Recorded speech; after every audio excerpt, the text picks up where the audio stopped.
Chapter 12. An Unfortunate Reconnoiter. An Adventure. Miss Brotherton grows wiser every day. Miss Tremblett's inquiries proved successful. Jim Sykes, the weeding boy, knew perfectly well where the widow Armstrong lived, and after he had repeated his instructions 3 times, Mary Brotherton and her unresisting chaperone set off on their expedition. On one point only did the self-willed heiress yield to the judgment of her companion. Mary, who knew that though she seldom went beyond the shelter of her own park paling, she often walked without fatigue within it for 2 or 3 hours together, wished to set off for Hoxley Lane on foot. But Miss Tremblett talked so much of the fatigue that the good-natured girl consented to let the carriage convey them to the point at which the lane diverged from the high road. This yielding, however, was wholly from consideration for her companion. For herself, she believed the precautions quite needless, and she was right, however much her temper might have been endangered by the series of spoiling processes she had undergone. Her health had been taken good care of, and few girls of her age in any rank had greater power and will for exertion than herself. Nevertheless, before she had driven half a mile, she heartily rejoiced at having sacrificed her own inclination to that of her good nurse, for the road to Ashley was the favourite ride of the officers quartered in the neighbourhood, and had she been seen on foot, it is probable that before reaching Hoxley Lane she would have been surrounded by a bodyguard of military. So greatly did this danger appall her spirit, that the first moment she found herself free of a white-gloved hand either at one window or the other, she stopped the carriage and ordered the coachman to go far enough down the lane to permit her to get out unobserved by any persons passing by the road.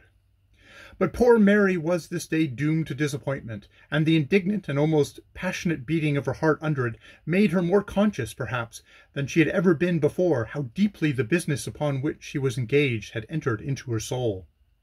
Soon after Sir Matthew Dowling had dismissed his breakfast companion, he strolled out towards his splendid stables, and, perceiving his son loitering among the grooms, and himself equipped for the saddle, he inquired whither he was going to ride. "Only to Ashley, governor," was the reply. "Then wait 5 minutes, Augustus, and I will ride with you."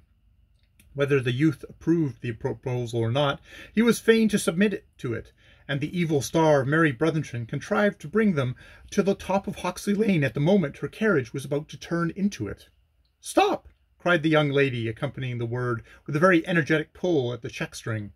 "Go on to Ashley," was the order that followed. "Was there ever a thing so provoking, nurse?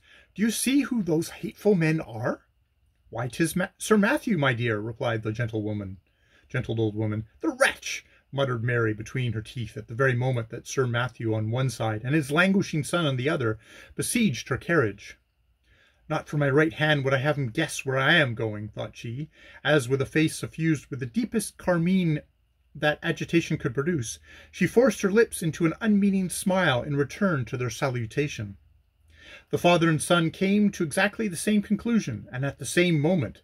There was but one cause that it was possible to assign for her evident emotion. She was deeply in love with Augustus, more deeply than even the young man himself had imagined. The thing was plain, no doubt remained, not a shadow of it on the mind of either father or son, but it was the elder gentleman who at once determined to push so fine a game to its close with as little delay as possible. Feeling quite sure that there was no liberty he could take at this moment which would not be welcome, he made a sign to the coachman to stop, and deliberately dismounted. He threw his reins to his groom, told Miss Brotherton's footman to open the carriage door, and stepped in with the assumed air of a partially loved friend who knows that no leave need be asked. Mary shrunk back into her corner with considerable more disgust than if a reptile had possessed itself of the seat opposite. "This is not quite as it should be, is it?" said Sir Matthew with a leer. "Perhaps some other may have better right here than I?" And a very expressive smile accompanied the words. "Sir?" said Mary Brotherton. Come, my dear child, you must not look vexed at any one of my little jokes.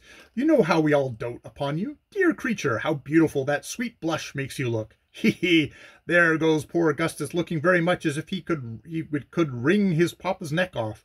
But in his turn, we will hope, may come by and by. And now, my dear, I'll tell you what I am come here for. We all want you, and your good Mrs. Tremlett too, if she likes it, to come over to us quite en famille tomorrow. I don't know what love powder you may have been scattered amongst us, but there is not a single individual of the family who does not positively dote upon you. Tell me, my pretty Mary, do you feel a little kindness for some of us in return?"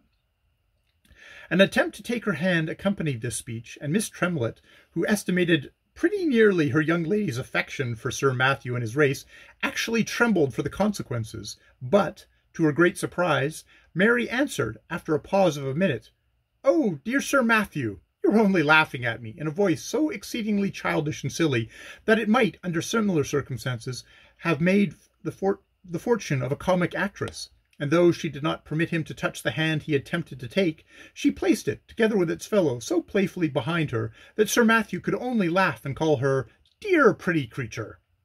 Meanwhile, the carriage proceeded to penetrate through the dirty, dismal streets, which, in that direction, formed the suburb of Ashley. "I must get out here," said Miss Brotherington, suddenly pulling the check string. "Here? Impossible, my dear child." "Nothing is impossible to me that I choose to do, sir," said the young lady, springing to the ground the moment the door was opened.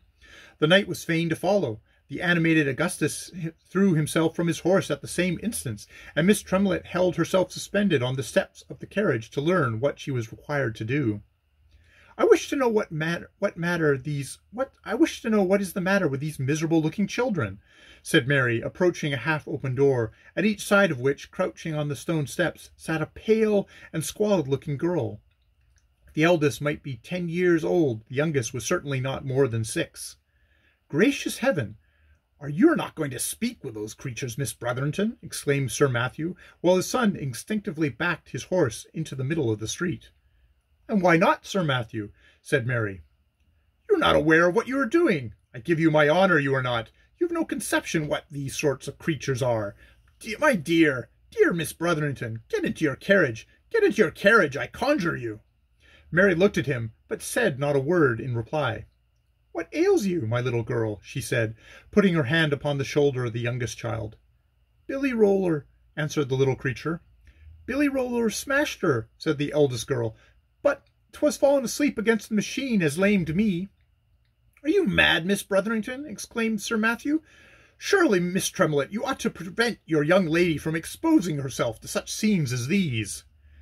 "Good morning, Sir Matthew. Do not let me detain you," said the heiress, suddenly assuming the tone and style of a woman of fashion who chose to have her own way. "These sick little creatures are quite interest me. Besides, I must positively find out who Billy Roller is." "It is an instrument used in the works, Miss Brotherington. You know not what you are exposing yourself to. Fraud, filth, infection, drunkenness. I give you my sacred honour that I think you are very likely to be robbed and murdered if you approach the thresholds of such dwellings as these."